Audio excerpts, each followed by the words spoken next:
Grand Exemplar Kreoss. Michael Kreoss is a man of faith and few words who lives his life according to the strict code, the oath of the Knights Exemplar.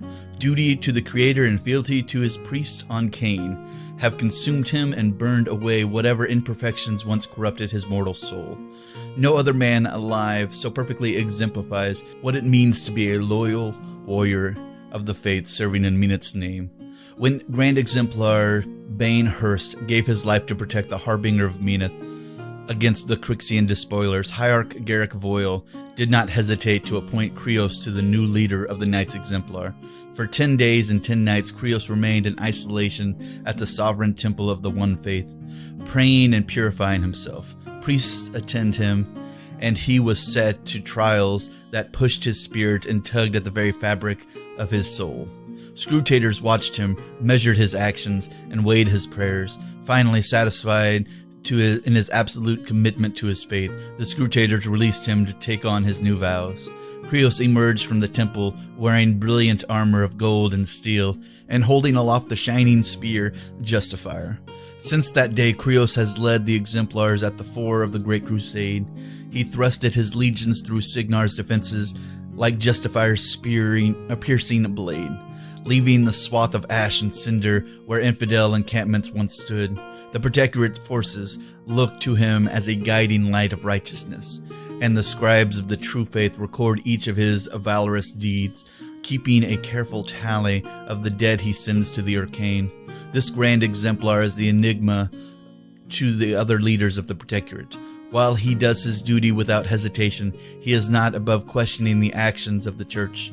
Kreoss is a courageous and fearsome warrior, but does not possess the ruthlessness common to the Midnight Hierarchy.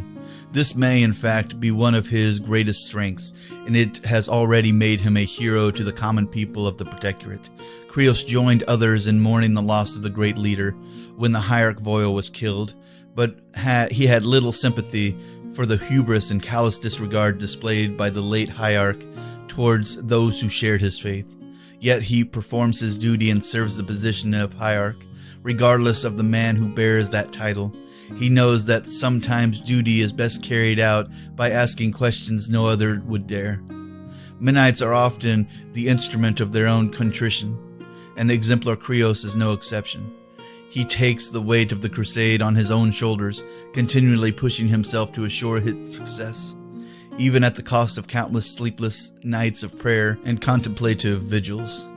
Over the years, many friends have bled out their last under his command, and he has always been grateful for their sacrifice.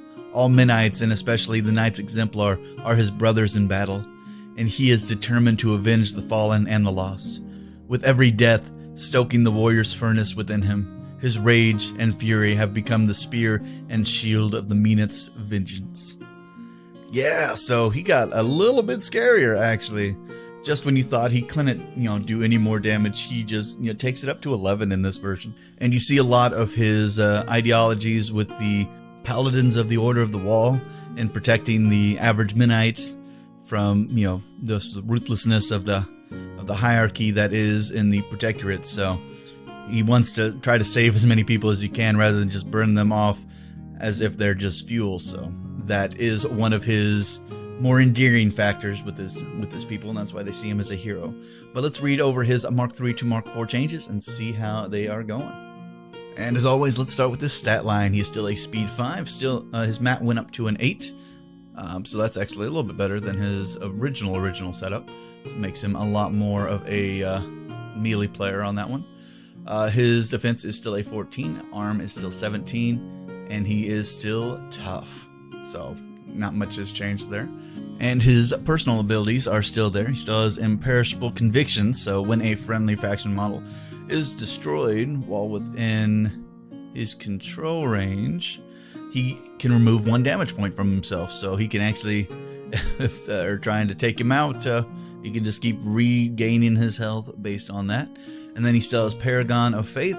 So while within 10 of this guy, all friendly Exemplar warrior models gain tough, so yeah, he makes them even more annoying to try to take out low armor guys than they were before. But let's check out his weapon, it being a very interesting thing that he has. So Justifier is a range 2, POW 14 magical weapon. And some of the nice things he has on it are Life Trader. So when he attacks and the attack makes a hit, he can choose to suffer 1 damage point to make an additional die of damage onto that. So if he's charging, he can get that thing up to a POW 14 with 4 dice of damage whirl by taking 1 damage. So yeah, that's pretty scary. And a guy with Mat 8, he's gonna be taking he's gonna be hitting most things without too much of a problem. Also, he has the special attack of Slam or Smite on it. So the model hit is slammed D6 directly away from it. And then if the model hit has a larger base than the attacking, then the roll distance is halved. So, and collateral damage is the same as his weapon, so it is still a POW 14. So that's a very dangerous weapon to be hit by, and him as his warcaster is a very dangerous guy to go up against in melee anyway. Let's check out his feat and see if anything changed there. As per usual, no, it's still the same feat that it was before. Strength of arms. And this is like his original feat that knocks everybody down, but instead of knocking them down, which would be easier for range attacks, he just allows friendly faction models, if they're making a melee attack against an enemy that's in his control range, the attack automatically hits, so they don't even have to roll a attack roll. So unless they do to try to get a crit effect, but that's just more of a messy meta type of situation. And then, not only on top of them automatically hitting, they can make an additional melee attack during their combat actions. So yeah, if they're already hitting real hard, they're going to hit hard twice. So yeah, just as dangerous as it was before, but let's check out his spell list and see if anything changed there. Alright, it appears we lost 2 spells on here. We lost his battle charge. But this was giving creatures counter charge, and since privateerpress is trying to remove out of activation or out of turn moves like counter charge, that's one of the things that just kind of went away. And then castigate has been removed. So enemy models can't channel spells or be forced to cast animus while in the spellcaster's control range. I imagine that seems a little bit broken, so I can imagine why they took that out. But what we did get on his spell list is we got Assail. So target friendly faction warjack can charge or slam without spending focus, and they gain +2 speed, and models slammed by them are moved an additional 2 inches. So that's good. We still have Chasen.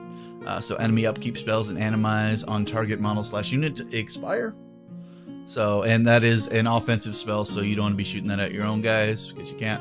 And it's a power 12 spell, so you can start removing things off your enemies before you cast your feat, so they don't get their armor buff when you hit them twice.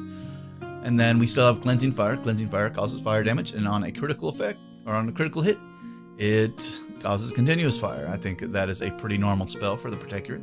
It's still an AoE 2, still a POW 14/8.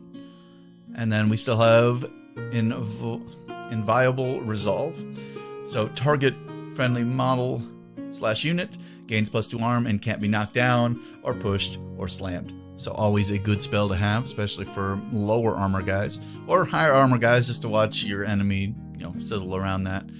We still have Sacrosanct, which is a pretty nice spell.